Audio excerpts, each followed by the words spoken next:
Episode की शुरुआत में न्यूयॉर्क दिखाया जाता है। साल है 2012। एवेंजर्स जब लोकी को पकड़ के ले जा रहे थे वो सारी चीजें दिखाई जाती है। हल्क के लिए लिफ्ट में जगह नहीं होती, इसलिए उसको सब लोग बोलते हैं कि यार तू सीढ़ी से आ, हम लोग यहाँ से जा रहे हैं। एजेंट लोग टोनी से टेसरेक्ट का ब्रीफ केस लेने की कोशिश करते हैं और ब्रीफ केस नीचे गिर जाता है। जब एंड गेम में टोनी लोग वापस गए थे टाइम में, ये सारी सिचुएशन तब की दिखाई जाती है। तो एंटमैन उस ब्रीफ केस को अंदर धक्का मार के दूर फेंक देता है। ये सब कुछ होते हुए लोकी, जिसको पकड़ा गया है अभी अभी, वो सारी चीजें देख रहा है। एंड गेम के वक्त जो वो टोनी था ना, वो टेसरेक्ट वाला ब्रीफ केस लेके कहीं पे जा रहा होता है ताकि वो टाइम दिखाती और सारी चीजें हो पाए। तभी जो हल्क था वो सीढ़ियों से आते हुए बहुत ही ज्यादा गुस्से में होता है और वो आके सारी चीजें तोड़फोड़ करनी शुरू कर देता है। टेसरेक्ट को देखता है लोकी और भाई वो एकदम से उसे लेकर टेलीपोर्ट कहीं पे हो जाता है। एक डेजर्ट दिखाया जाता है जिसका नाम है गोबी डेजर्ट। लोकी टेलीपोर्ट होके वहां पे पहुंच चुका है। वहां के लोग लोकी के पास आते हैं तो लोकी एक पत्थर पर खड़ा हो जाता है और कहता है कि हम हैं लोकी, एसगार्ड की शान। वो लोग लोकी को नहीं पहचान पाते। ऑफ कोर्स यार, वो लोग कैसे पहचानेंगे।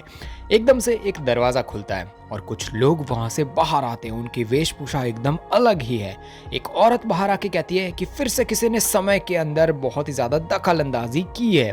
उसके हाथ में कुछ होता है जिसको देख के वो कहती है कि समय रेखा में कुछ गड़बड़ है और उसमें लोकी का फोटो दिखाया जाता है। वो औरत लोकी से कहती है कि हम टाइम वेरिएंट अथॉरिटीज हैं और टाइम में छेड़छाड़ करने के लिए एक गुनाह है और हम इसके लिए तुम्हें गिरफ्तार करते हैं। वो औरत लोकी को वेरिएंट कह के पुकारती है और कहती है कि हमारे साथ तुम्हें आना पड़ेगा। लोकी अपना बड़बोलापन दिखाते हुए वो औरत को सामने से हट जाने का कहता है और वो औरत उसे जबरदस्त खतरनाक तरीके से एक मुक्का जड़ देती है, पर वो मुक्का एकदम स्लो मोशन वाला होता है। वो औरत लोकी के गले में कुछ पट्टा जैसा कुछ बांध देती है। वो कहती है कि टाइम स्लो बीतेगा तुम्हारे लिए, पर तुम्हें दर्द मेरे मुक्के का परफेक्ट होने वाला है। लोकी को वहां से ले जाया जाता है और वो औरत दूसरे अपने साथियों को कहती है कि समय रेखा है ना, उसको ठीक कर दो। वो कुछ मशीन रख देती है वहां पे, जिसकी वजह से जो एक वेव जैसा कुछ पैदा होना शुरू हो जाता है और वहां की जो टाइम लाइन है वो ठीक होनी शुरू हो जाती है। लोकी को उसी गेट से कहीं पे ले जाया जाता है। लोकी भागने की कोशिश करता है, पर वो औरत के पास उस गले के जो पट्टा होता है ना, उसका रिमोट होता है, जिसकी वजह से लोकी भाग भी जाए तो भी वहीं पे जिस जगह पर लास्ट भागा था वहीं पे वो वापस आ जाएगा। मतलब उस औरत के कंट्रोल में है हमारा लोकी। उस औरत का नाम है हंटर B15।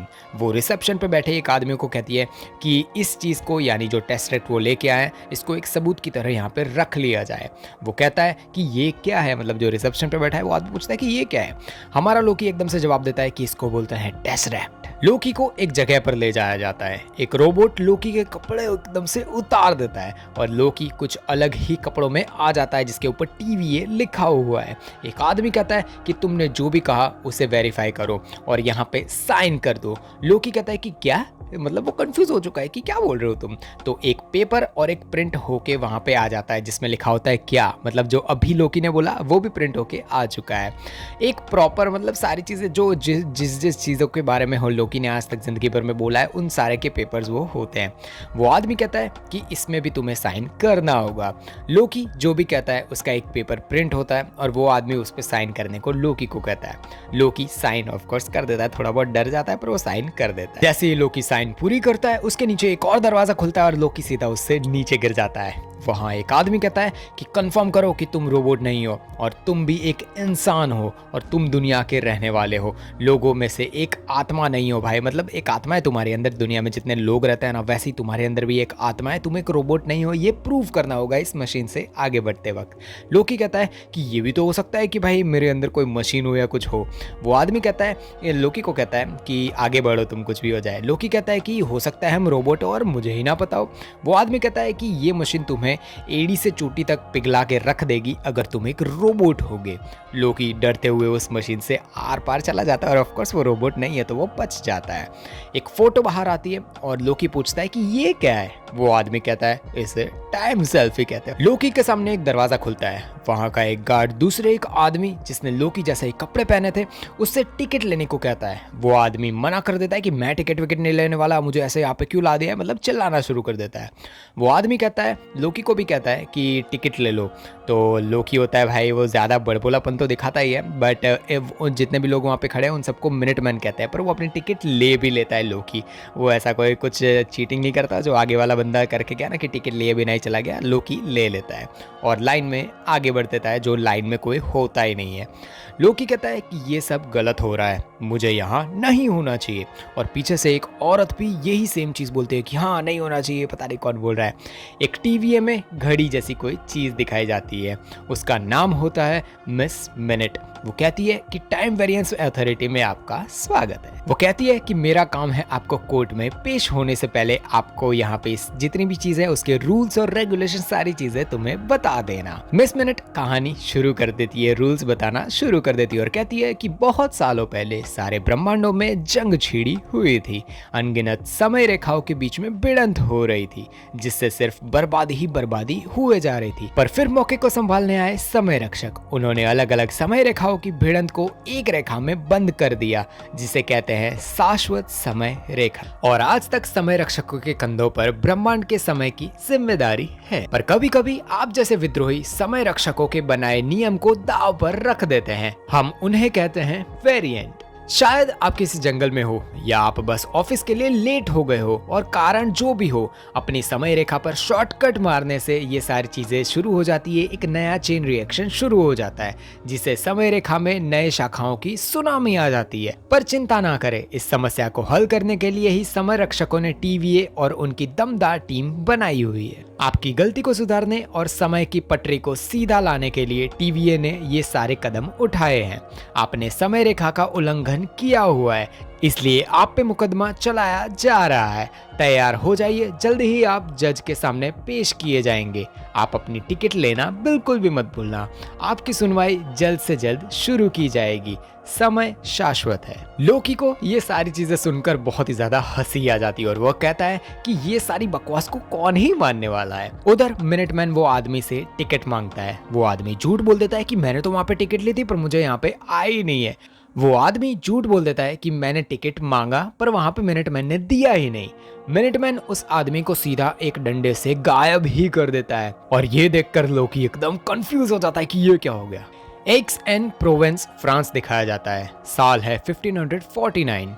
एक औरत कहती है कि एक खबर की वजह से हंटर और सब पेट्रोलिंग पे थे और लगता है कि उनके आने से पहले ही यहाँ कोई धावा बोल गया है। वो आदमी कहता है कि घाव के निशान तो पिछले केस की ही तरह लग रहे हैं। लाश को देख के लगता है कि हमला अचानक से हुआ होगा और इसका रीसेट मोड भी गायब हो चुका है, मतलब यहाँ पे भी मिनटमैन ही पड़ा हुआ है। दूसरा एक आदमी कहता है कि ये इस हफ्ते का 6वां हमला है मिनटमैन्स के ऊपर। वो आदमी फ्रेंच में उस बच्ची से कुछ बातें करता है। हंटर 92 कहता है कि टाइमलाइन किसने बिगाड़ी। वो जो छोटी बच्ची होती है उससे पूछता है कि ये सब किसने किया, कौन आया था यहाँ पे। बच्ची शैतान पे इशारा करती है कि यहाँ पे शैतान आया था। वो आदमी उस बच्ची से कहता है कि तुम्हारे मुंह में कुछ ब्लू जैसी चीज है, वो क्या है, गम है क्या, क्या है। वो हंटर 92 को उस गम को निकाल के ट्रेस करने के लिए कहता है कि इसके अंदर भी कुछ सबूत मिल सकते हैं। हंटर 92 कहता है कि आगे रेड लाइन क्रॉस हुई है। गेट से एक आदमी आके कहता है कि सर ये रिपोर्ट तो देखिए, और वो रिपोर्ट लोकी की होती है। लोकी को जज के वहां ले जाया जाता है और मुकदमा शुरू किया जाता है। जज लोकी को सारे गुनाह, उसकी सारी चीजें जितनी भी उसने की वो सारी चीजें बताती है। वो डायरेक्ट लोकी को कहती है कि गुनाह तुम्हें कबूल है या नहीं। लोकी एकदम ये सुन के हंसना शुरू कर देता है और वो कहता है कि देवता कभी गुनाह नहीं करते। आपकी ये सब नौटंकी अच्छी है पर अब मुझे यहाँ से घर जाना है। जज मैम अड़ी रहती है अपनी बात पर और कहती है कि गलती तुम्हें कबूल है या नहीं है, जितनी भी गलतियां की है तुमने। लोकी कहता है शाश्वत समय रेखा मैंने नहीं तोड़ी, आपने गलत देवता को पकड़ लिया। मैम कहती है कि तो हमें किसे पकड़ना चाहिए था। लोकी कहता है एवेंजर्स को। मैम कहती है कि तुम आरोप लगा रहे हो, पता है ना, किसी और के ऊपर। लोकी कहता है कि आपको दो टोनी स्टार्क नहीं दिखे। मैम कहती है कि ये मुकदमा एवेंजर्स पे नहीं चल रहा है, ये तुम पे चल रहा है। एवेंजर्स ने जो भी किया वो विधि का विधान था, पर तुम्हारा वहां से भागना विधि का विधान बिल्कुल भी नहीं था। लोकी कहता है कि विधि का विधान तय कौन करता है, किसने मेरी लाइफ के बारे में सेट किया है। मैम कहती है कि हमारे समय रक्षक है, वो ही ये सारी चीजें तय करते हैं। लोकी कहता है कि फिर तो मुझे डायरेक्ट समय रक्षक से ही जाके बात करनी होगी। मैम कहती है कि वो नहीं मिलेंगे, वो बहुत ही ज्यादा बिजी है। लोकी कहता है कि कहाँ बिजी है। मैम कहती है कि वो विधि का विधान लिखने में बिजी हो चुके हैं। लोकी कहता है कि आप क्या करती हो। मैम कहती है कि उनका लिखा विधि के विधान ठीक तरीके से चल रहा है या नहीं, वो सारी चीजें मैं देखती हूँ। वो फिर से लोकी को कहती है कि तुम्हारे जो गुनाह है वो कबूल करो ताकि ये केस खत्म हो जाए। लोकी अपने हाथ घुमाता है और अपनी जो पावर्स होती है ना, जो अलग अलग जादू करने की और वो सारी चीजें यूज करने की कोशिश करता है, बट उसका एक पोपट हो जाता है। हंटर B15 कहती है कि ये शक्तियों का इस्तेमाल करने की कोशिश कर रहा है। मैम कहती है कि यहाँ पे TVA के अंदर जो भी जादुई शक्तियां और सब कुछ होता है ना, वो बिल्कुल भी काम नहीं करती। मैम डायरेक्ट लोकी को गुनहगार मान के सजा सुना देती है और कहती है कि इसे रिसेट कर दिया जाए। रिसेट का मतलब है जो थोड़ी देर पहले मिनटमैन ने उस आदमी को गायब कर दिया था, वैसे ही रिसेट करने की बात हो रही है। वो आदमी कोर्ट रूम में आता है और कहता है कि मुझे लोकी को यहाँ से ले जाना होगा, उसे रिसेट ना किया जाए। लोकी कहता है कि हम इस जगह को जलाकर राख कर देंगे। वो आदमी कहता है पहले शुरुआत मेरी ऑफिस से करना, पहले उसे जला देना। बाहर बहुत ही बड़ी अत्याधुनिक जगह TVA के दर्शन होते हैं। वो आदमी अपना नाम बताता है मोबियस। लोकी एकदम से मोबियस को कहता है कि क्या तुम मेरा एनकाउंटर करने वाले हो। तो मोबियस कहता है कि एनकाउंटर तो तुम्हारा वहां पे कोर्ट में होने वाला था, मैं तो तुम्हें बचा के लेके आया हूँ। लोकी मोबियस से पूछता है कि कितने समय से तुम यहाँ पे हो। मोबियस कहता है कि पता नहीं, क्योंकि यहाँ पे TVA में समय की जो गिनती है ना, वो अलग चलती है पूरी दुनिया से। मोबियस लोकी को उसकी ऑफिस में ले जाता है। लोकी कहता है कि अगर TVA समय की रक्षा करता है तो हमने आज तक TVA का नाम सुना क्यों नहीं। मोबियस कहता है कि क्योंकि इसकी जरूरत ही नहीं पड़ी कभी, तुम हमेशा तय किए गए जो दिशा थी ना, उसी में चलते रहे थे। जिस दिन तुमने तुम्हारे तय की दिशा से अलग गए, उसी दिन तुम्हें यहाँ पे लाया गया। लोकी कहता है कि हमारी दिशा तुम तय कैसे कर सकते हो और कोई और कैसे तय कर सकता है, आपको हमसे चाहिए क्या। मोबियस कहता है कि खतरनाक वेरिएंट्स को पकड़ने की मेरी स्पेशलिस्ट है, मतलब तुम भी एक वेरिएंट ही हो, बट तुम्हारे जैसे और भी खतरनाक है, उनको पकड़ने में मैं स्पेशल हूँ। तुम्हारे लिए कुछ मामूली से सवाल है मेरे पास, उसके जवाब दो और फिर तुम्हें जो चाहिए वो तुम्हें मिल जाएगा। मोबियस पूछता है कि अगर तुम बच गए तो लौट कर क्या करोगे। लोकी कहता है कि राजा की गद्दी वापस लूंगा और मिडगार्ड यानी पृथ्वी पे राज करूंगा। मोबियस कहता है कि मान लो तुम बन गए राजा, फिर क्या करोगे। लोकी कहता है कि हर जगह का राजा बनूंगा, लोगों की तकलीफें दूर करूंगा। मोबियस लोकी को उसके आगे आने वाली जितनी भी कहानी है, मतलब हमें तो पता ही है, बट लोकी ये वाले लोकी को नहीं पता कि आगे उसके साथ क्या क्या होने वाला है। वही सारी चीजें मोबियस उसे दिखाता है। मोबियस कहता है कि तुमने लोगों को परेशान करने में, तड़पाने में बहुत ही मजा आता है ना। वो लोकी को एक मर्डरर भी कहता है, पर लोकी सामने से जवाब देता है कि मैं एक तारनहार हूं, मैं लोगों को बचाता हूँ। लोकी कहता है मैं देवता हूँ। मोबियस कहता है कि हाँ, शरारतों के देवता हो सकते हो, पर ये जो लोगों को तुमने मारा है उसके अंदर मुझे कोई भी शरारत नहीं दिखती। एक प्लेन दिखाया जाता है नॉर्थ वेस्ट ओरिएंट एयरलाइंस 305 का। वो एयर होस्टेस लोकी को मिस्टर कूपर कह के बुलाती है। वो उस एयर होस्टेस को उस नोट पे क्या लिखा है वो पढ़ने के लिए कहता है। वो कहता है कि मेरे पास एक बॉम्ब है और मैं ये पूरे एरोप्लेन को उड़ा दूंगा। लोकी फिरौती में पैसे लेके हवा में उड़ के कूद के वहां से चला जाता है और हेमडाल को कहता है कि बायफ्रॉस्ट खोलो और खुद को एसगार्ड पे वो पहुंचा देता है। मतलब ये सारी हरकतें, मतलब उसे लोकी को मजे आ रहा था तो वो इसने ये सारी चीजें की इस शरारतों के लिए। लोकी मोबियस को जवाब देता है कि तब TVA कहाँ था जब मैंने ये सारी चीजें की थी, आपको हमसे चाहिए क्या, हमें मुंह पे क्यों नहीं बताते।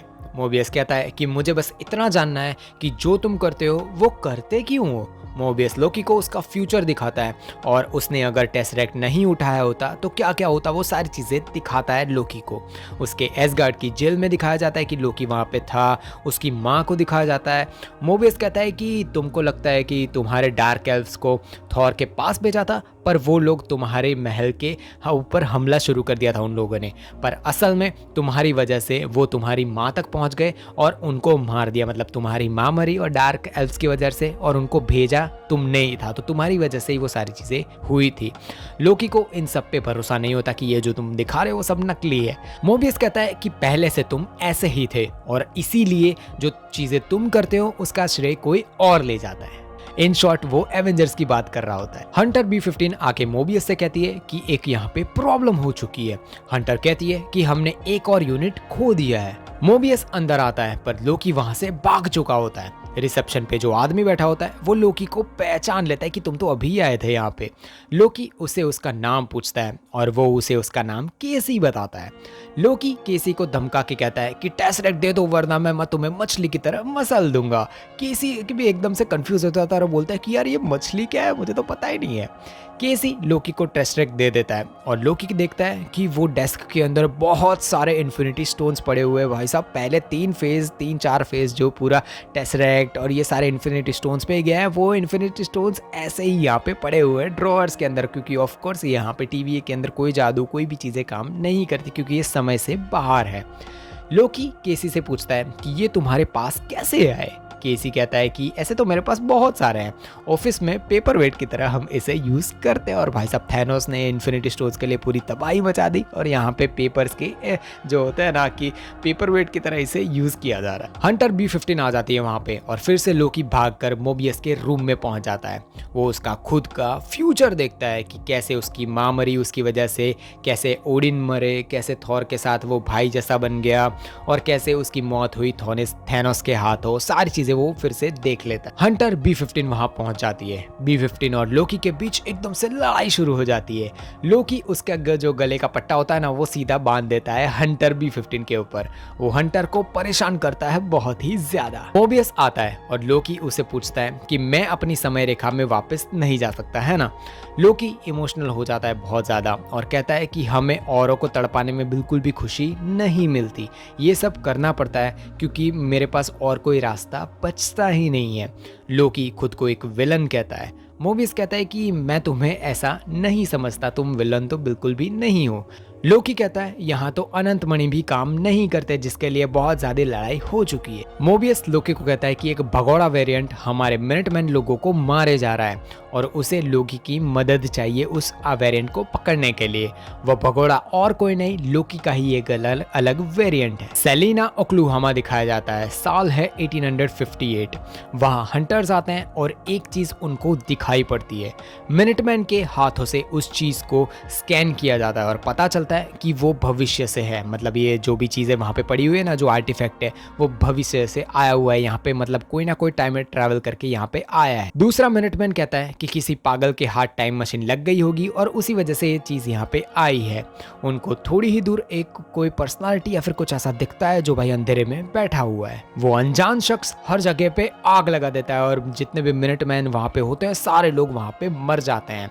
और जितने भी मिनटमैन के पास जितने भी रिसेट बटन्स होते हैं और सारी मशीन जितने भी होती है ना, वो अनजान आदमी उसको लेके वहां से चला जाता है। और ऐसा ही एंड होता है लोकी सीजन 1 का एपिसोड 1। दुनिया में ज़ॉम्बी वायरस फैल चुका है। उम्मीद है बस एक लड़की पे और उसे बचाने के लिए एक आदमी को रखा गया है। क्या क्या होगा, क्या क्या बर्बादी होगी पूरी दुनिया की, या फिर दुनिया बच जाएगी, सारी चीजें ऊपर वाले वीडियो पे क्लिक करो और आपको पता चल जाएगी। द लास्ट ऑफ अस क्या बढ़िया सीरीज थी।